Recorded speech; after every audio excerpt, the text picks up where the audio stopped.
Hello and welcome back to the channel. JEE Mains 2024 का result अब आ चुका है। सीआरएल रैंक आप पता चल चुका है आपका क्या सीआरएल रैंक है। तो सीआरएल रैंक के हिसाब से क्या एनआईटी कॉलेज मिल सकता है। सीआरएल रैंक के हिसाब से बच्चों को चाहिए कि उनको ये पता करना है कि क्या उनके सीआरएल रैंक के हिसाब से कोई अच्छा एनआईटी मिल सकता है कि नहीं। तो इसके पीछे एक प्रोसेस होता है प्रॉपर, जो कि आपको कुछ पॉसिबिलिटीज चेक करनी होती हैं, जिससे आप पता कर सकते हैं कि आपको कौन सी एनआईटी मिल रही है और कौन से काउंसलिंग में पार्टिसिपेट करना है। मोस्ट इंपॉर्टेंट थिंग कि आप किस काउंसलिंग में पार्टिसिपेट करोगे जिससे आपको एनआईटी मिल जाए। कौन सी काउंसलिंग में पार्टिसिपेट करना है मैं अभी बता देता हूँ। जोसा और सीसैप की काउंसलिंग होती है, तो इन्हीं दोनों में आपको पार्टिसिपेट करना है अगर आपको एनआईटी चाहिए तो ये देखते हैं मिनिमम और मैक्सिमम रैंक क्या होता है एनआईटीज के लिए। तो जनरल कैटेगरी वाले बच्चों को अगर सीएस चाहिए तो मिनिमम लेस देन अगर 10,000 से कम उनकी रैंक आई है तो उनको एनआईटी आराम से मिल जाएगा। किसी न किसी एनआईटी में उनको सीएससी मिल जाएगा अगर 10,000 से कम रैंक आई है। या फिर अगर उनको सिर्फ टैग चाहिए तो 65 से 70 के आसपास अगर आपकी रैंक आई है जेई मेंस में तो आपको एनआईटी का टैग मिल जाएगा। जरूरी नहीं है कि आपको कोई कोर ब्रांचेस मिले, जैसे ईसीई हो गया या फिर मैकेनिकल हो गया या सिविल हो गया। तो जरूरी नहीं है कि ये आपको कोर ब्रांचेस मिले, बट हाँ आपको कोई ना कोई ब्रांचेस जरूर मिल जाएगा, एनआईटी का टैग जरूर मिल जाएगा। तो ईडब्ल्यूएस के लिए यही चीज़ है, आपका लेस देन 15 के और 75 के मैक्सिमम रैंक है। ओबीसी के लिए लेस देन 17 के नीचे है तो आपको सीएससी एनआईटी में मिल जाएगा। 85 के है तो टैग एनआईटी का मिलेगा। एससी कैटेगरी वाले बच्चों के लिए लेस देन 40 के है तो आपको सीएससी एनआईटी मिल सकता है, और 2.2 लाख रैंक है तो आपको एनआईटी का टैग मिल जाएगा। एसटी कैटेगरी वाले बच्चों के लिए 75,000 से कम अगर आपकी रैंक आई है तो सीएससी एनआईटी में आराम से आपको मिल जाएगा। 4 लाख के आसपास रैंक आई है तो आपको एनआईटी का टैग मिल जाएगा। पीडब्ल्यूडी वाले बच्चों के लिए अगर 1 लाख के नीचे आपकी रैंक आई है तो आपको एनआईटी में सीएससी मिल जाएगा, और अगर 7 लाख के आसपास है एनआईटी का टैग मिल जाएगा। और बहुत सारी चीज़ें जो होती है जो काउंसलिंग के टाइम पे ध्यान देनी होती है, तो इससे आपको एक रफ आइडिया लग गया होगा कि एनआईटी में मिनिमम और मैक्सिमम रैंक क्या होती है। आइए जेई मेंस 2023 का कट ऑफ देख लेते हैं। तो ये आपके पास जो डेटा दिख रहा है एग्जैक्ट डेटा है जो 2023 का कट ऑफ गया था एनआईटीज के लिए। हाउ टू सिट इन जोसा एंड सीसैप काउंसलिंग।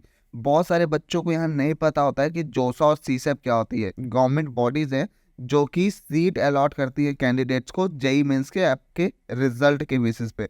जोसा का पोर्टल कुछ इस तरीके से दिखता है, जिसमें से इधर जो लिस्ट होती है इनमें से आपको सेलेक्ट करना होता है, ये चॉइसेस होती हैं, और ये जो होती है आपको ऑर्डर बनाना पड़ता है चॉइसेस का, जिस अकॉर्डिंग आपको अलॉटमेंट मिलता है। बहुत सारे बच्चे जो हैं यही गलती करते हैं क्योंकि उनको पता नहीं होता है कि किस तरीके से इस वाले बॉक्स में से, क्योंकि यहाँ पे जब आप खोलते हैं तो आपको 8,000 से ज़्यादा चॉइसेस मिल जाती हैं फिल करने के लिए। तो अब यहाँ से आपको ऑर्डर बनाना होता है, चॉइस नंबर 1, चॉइस नंबर 2। तो इस तरीके से आपको ऑर्डर बनाना होता है जिसके अकॉर्डिंग आपको अलॉटमेंट मिलता है। अगर इस जगह पे आपने गलती कर दी तो हो सकता है जोसा और सीसैप की काउंसलिंग में आपको कोई सीट ही अलॉट ना हो। How to check you are getting any NIT or not. Here is the step by step process that you have to follow. First, analyse your profile.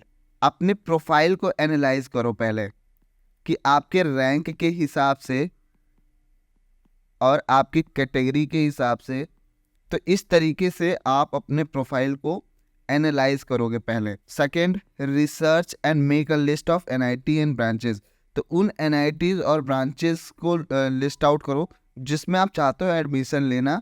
ठीक है, आपने जब ये लिस्ट बना ली एनआईटीज एंड उसके branches का, तो उसके अकॉर्डिंग एक डिटेल कॉलेज लिस्ट तैयार करो अपने सीआरएल रैंक के हिसाब से कि कौन कौन से कॉलेज मिल सकता है जो तुम्हारा सीआरएल रैंक है, और उसकी एक अलग लिस्ट तैयार करो। जब ये लिस्ट तैयार हो जाएगी उसके बाद अपने प्रेफरेंसेस सेट कर लो कि किसको पहले प्रेफरेंस पे रखना है, किसको दूसरे पे रखना है। अब आप रेडी हो काउंसलिंग में पार्टिसिपेट करने के लिए। मोस्टली बच्चे ये प्रोसेस फॉलो ही नहीं करते हैं, जिसके रिजल्ट होता है कि जब उनको काउंसलिंग का डेट आता है या काउंसलिंग का टाइम आता है तो उस टाइम पे वो कुछ भी रैंडमली जो उनको दिखता है कॉलेज फिल कर देते हैं जोसा के काउंसलिंग वाले पोर्टल पे। मोस्ट इम्पॉर्टेंट जो काउंसलिंग के टाइम पे चीज़ें बच्चे गलती कर देते हैं, क्योंकि जब उनके पास ये इस तरीके का ऑप्शन आता है चॉइस फिलिंग का, तो उनके पास 8,000 से ज़्यादा ऑप्शन अवेलेबल हो जाता है, तो और रैंडमली कुछ भी जो है चॉइसेस अपने ऑर्डर में लगा देते हैं, जिसकी वजह से कोई कॉलेज अलॉट नहीं होता है।